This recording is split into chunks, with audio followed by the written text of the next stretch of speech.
Tudo bem, turma joia? Sejam bem-vindos aqui a mais um bloco da nossa aula, tá? Bom, pessoal, esses conceitos que eu passei para vocês até agora são todos relacionados com sistemas fotovoltaicos do tipo fixo, tá?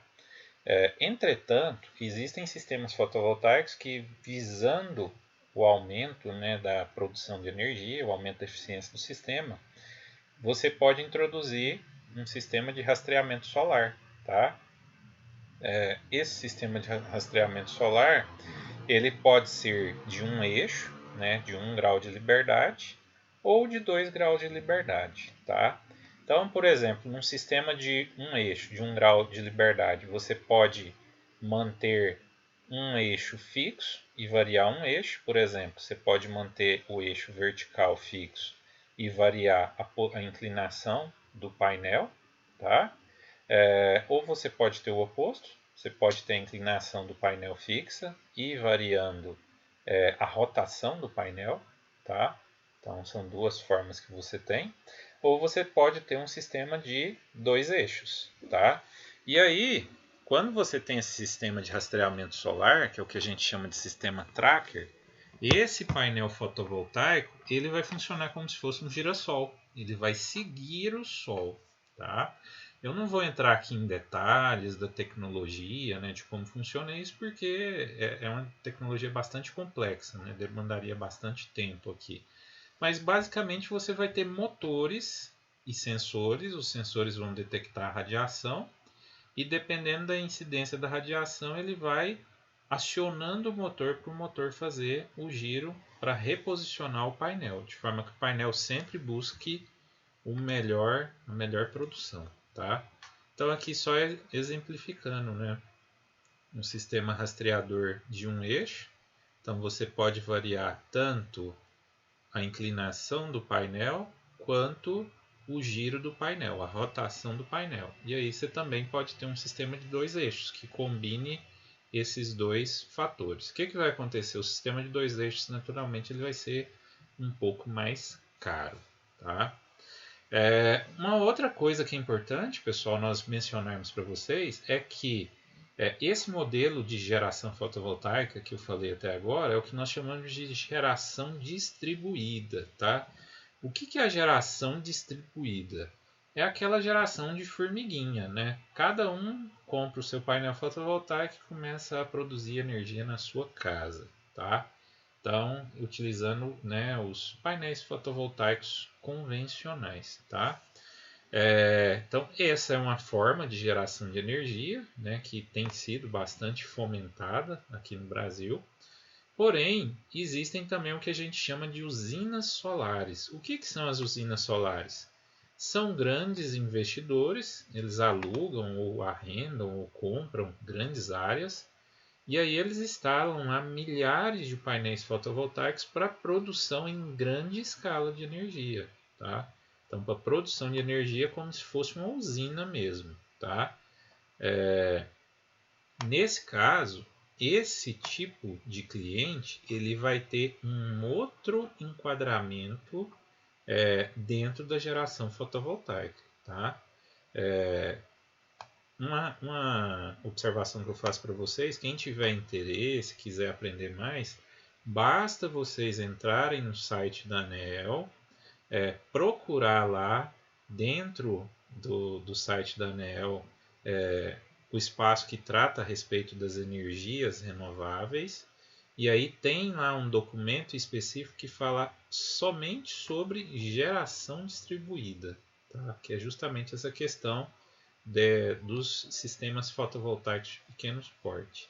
Então lá tem toda a normativa, toda a legislação para esse tipo de cliente. Aqueles que não se enquadram como geração distribuída, automaticamente eles serão enquadrados como usinas. E aí vai ter algumas diferenças de tarifação, da própria isenção de imposto e por aí vai. Tá? Então é importante vocês saberem isso. Uma outra forma que existe também são as usinas solares, só que aí ao invés de você usar painéis fotovoltaicos, vocês vão utilizar concentradores solares. O que é um concentrador? é um dispositivo óptico que vai ser usado para direcionar a radiação solar. Então, ao invés da radiação solar chegar e se chocar contra a célula fotovoltaica e produzir aquele efeito fotoelétrico que eu mencionei para vocês, você vai ter uma espécie de um espelho, tá? Que pode ser tanto na forma de espelho, como pode ser uma superfície polida que vai imitar, né, o efeito de um espelho.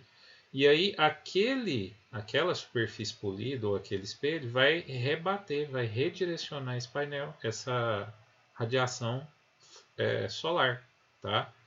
E aí ele pode ser redirecionado de várias formas, tá? Existem várias formas de uso e aplicação de concentradores solares, tá? Aqui na sequência a gente vai ver alguns desses tipos, né? Então, uma forma que a gente tem é essa aqui, tá? Isso aqui é o famoso sistema de refletor linear Fresnel. Como que ele é feito esse sistema? É um painel.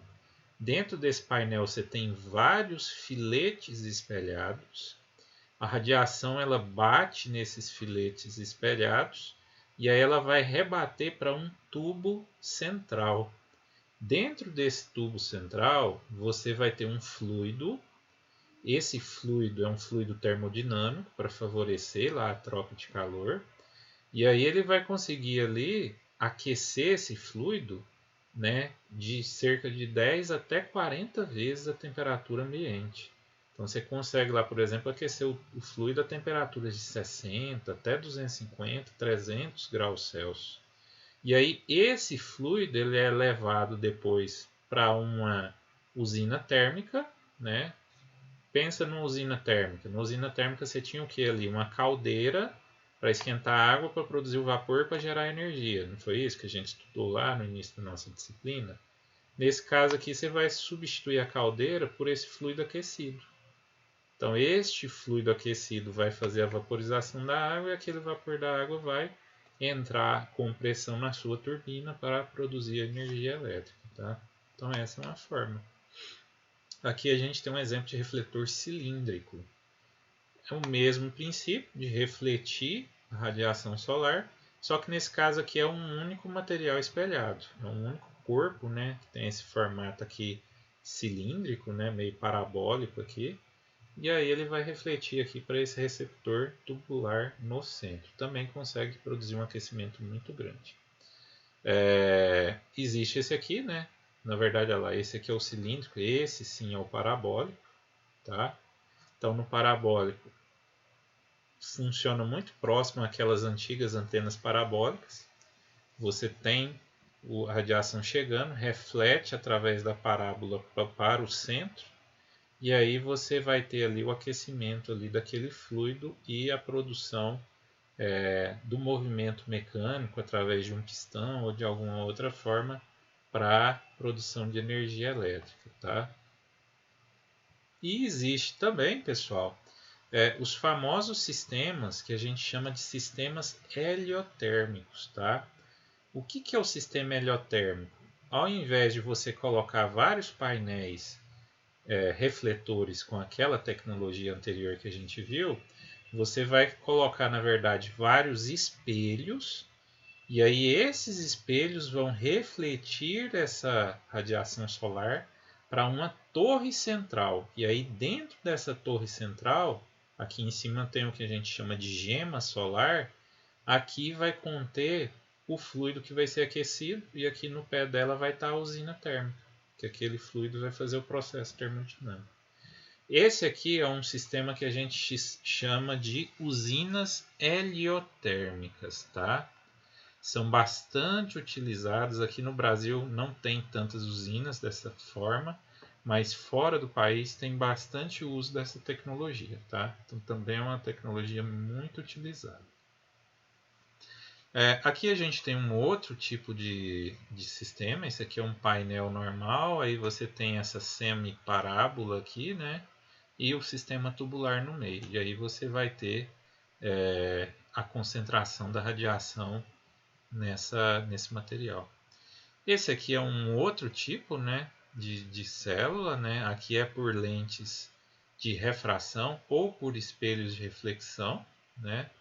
Então, neste caso aqui, a radiação chega, aí você tem as lentes refrativas, tá? Ou difrativas, e aí essa radiação ela é redirecionada aqui para este centro, tá? Para essa célula.